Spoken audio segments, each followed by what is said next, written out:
The Japanese word ronin describes a samurai without a master who wanders alone. The status of a ronin varied across different time periods. In a general sense, being a ronin implied failure.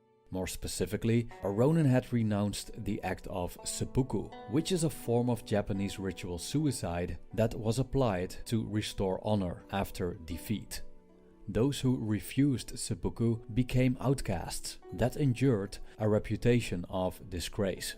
Walking their own path, some ronin worked as mercenaries and bodyguards, and others became criminals. One of the most legendary ronin is Miyamoto Musashi, who is famed as Japan's greatest swordsman, undefeated in more than 60 duels. Musashi became a ronin after he escaped death during the Battle of Sekigahara when serving General Hideyori. Aside from being a swordsman, he was also a philosopher, artist, and a well-learned Buddhist. Among other writings, Musashi left us with 21 principles for those who walk alone, named Dokkodo, that he wrote down not long before he died. Even though the age of the samurai is long gone, Musashi's principles are timeless and can inspire us today to live well.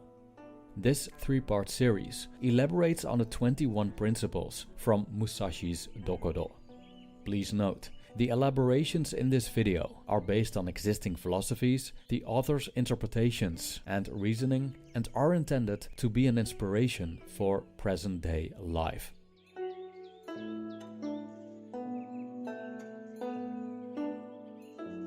1. Accept everything just the way it is. In the Book of the Five Rings, Miyamoto Musashi explains the way of the warrior through the art of sword fighting. When reading this book, it becomes clear that the way means a life of ongoing practice. Especially when we look at this from a Buddhist lens, we can conclude that the only effective way of practice is based on the acceptance of how things currently are. We cannot improve if we aren't willing to be novices at first. Part of meditation practice, for example, is the acceptance of the current state of affairs in order to strengthen the mind. But Musashi goes even further by saying that a warrior should resolutely accept death. Death is not just an inevitable part of life, but also an acceptable fate to preserve honor, according to old Japanese traditions. The act of seppuku is based on the idea of honorable death that follows in a situation when staying alive would be a disgrace. For example, when someone has failed his or her duty.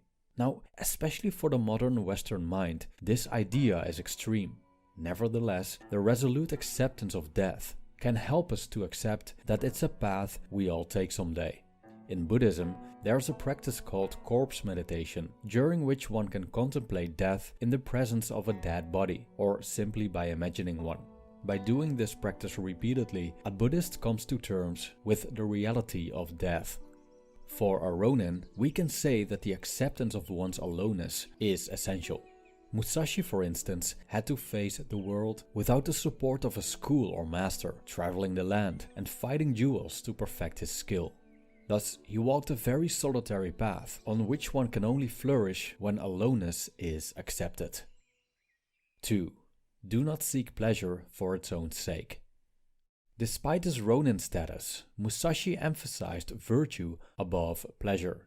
He could have become a mercenary or a thief, but he chose to develop himself spiritually, to perfect the art of the longsword, and sacrificed his life for the greater good multiple times.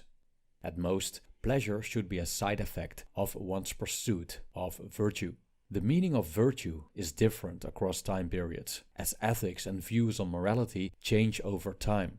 But we can distinguish pleasure-seeking, meaning the pursuit of selfish gratification of the senses, from doing something good for the world without taking sense gratification into account.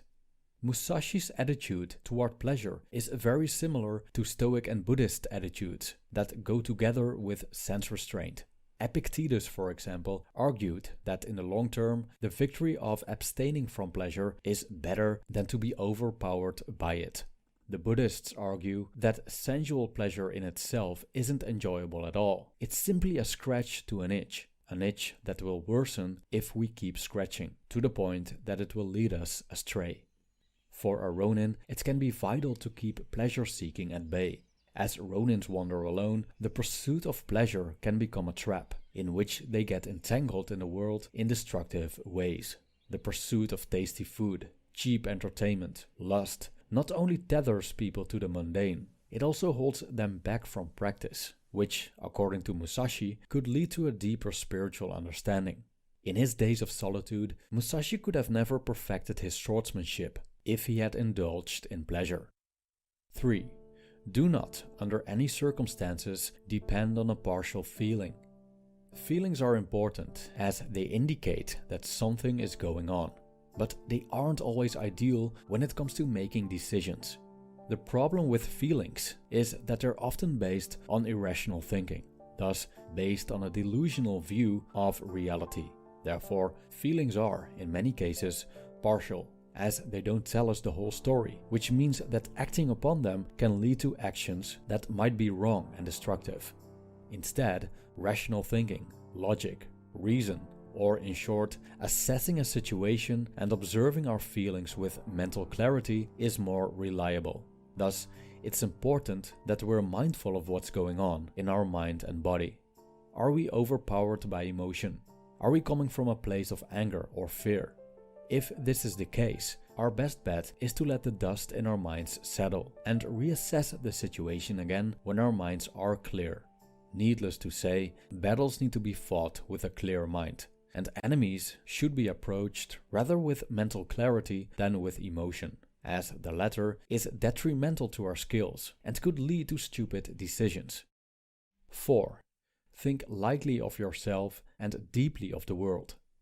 Miyamoto Musashi was lethal and humble at the same time, aware of its insignificance compared to the bigger picture, and also with a willingness to serve the greater good. Thinking lightly of ourselves means that we acknowledge that we aren't that important. Of course, we're inherently valuable as human beings, but the reality is that if we die tomorrow, the world probably doesn't stop spinning. If we compare ourselves to the universe, we're incredibly small and, above all, dependent on the whole. Why think so highly of ourselves and elevate ourselves above the environment when we're utterly dependent on it?